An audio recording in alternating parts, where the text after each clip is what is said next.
On s'appuie beaucoup sur la vue. Et du coup, j'ai dû un peu réapprendre à faire avec mon ouïe et mon ressenti à cheval. En fait, du coup, j'ai vraiment ressentir mon cheval, ses réactions, ses mouvements, comment il fonctionne.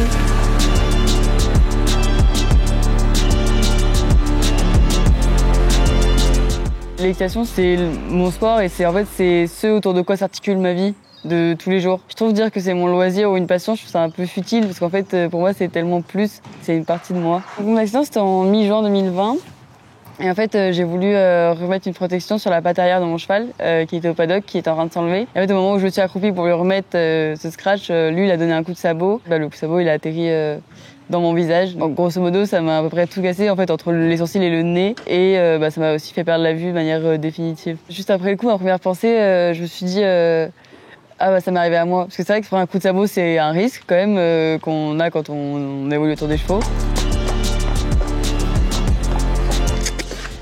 Oh oui, oui on va travailler, je suis désolée. Mais demain, tu es au repos. La première fois que je suis remontée, c'était 3 mois après. Je me suis jamais dit que j'allais arrêter d'aller voir mes chevaux, arrêter de monter, arrêter d'être une cavalière. Ça vraiment, ça m'a pas traversé l'esprit. Parce que ça fait des années que je m'entraînais pour arriver à un but. Et en fait, quand j'ai perdu la vue, on redescend de 1000 étages, quoi. Et là, on se dit à tout ça pour commencer à zéro, en fait. En fait, j'étais à la fois très heureuse et très frustrée. Donc, le mélange des deux, ça fait que j'avançais plus vite. Donc, ça a bien marché. Je fais des petits cercles, j'essaie de bouger un peu les hanches pour lui chauffer un petit peu le dos. Parce qu'en plus, vu qu'il a un peu d'âge, il est vite raide.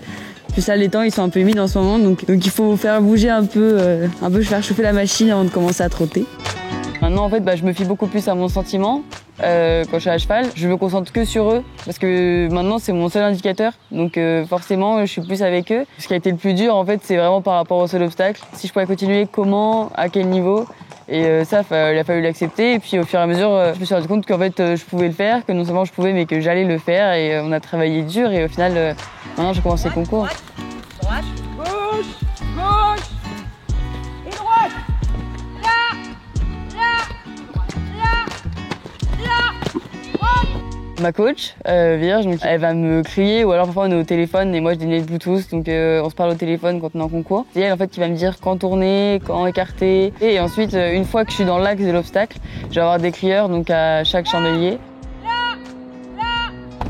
Je me sers donc du là qui va se rapprocher et vraiment de son attitude, de son galop, de la manière dont il va s'asseoir devant l'obstacle, le guidage de Vierge, le là des crieurs et en plus du coup mon ressenti à cheval. Le mélange de tout ça, ça fait un bon d'abord et un bon saut.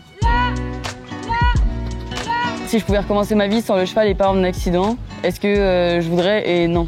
Si le prix d'avoir ma passion dans ma vie, c'est mon accident, je le referai 100 fois, ça c'est sûr. Oui, moi j'ai perdu la vue, mais au final, maintenant j'ai eu des choses que j'aurais jamais vécues sans mon accident. Et j'ai des choses qui sont hyper belles et je rencontre des super personnes, vraiment que jamais j'aurais pu vivre en fait sans avoir perdu la vue. Donc au final, même ce qui est hyper négatif peut attiser des choses incroyables derrière. Donc je pense vraiment qu'il faut continuer à avancer dans la vie et surmonter les obstacles.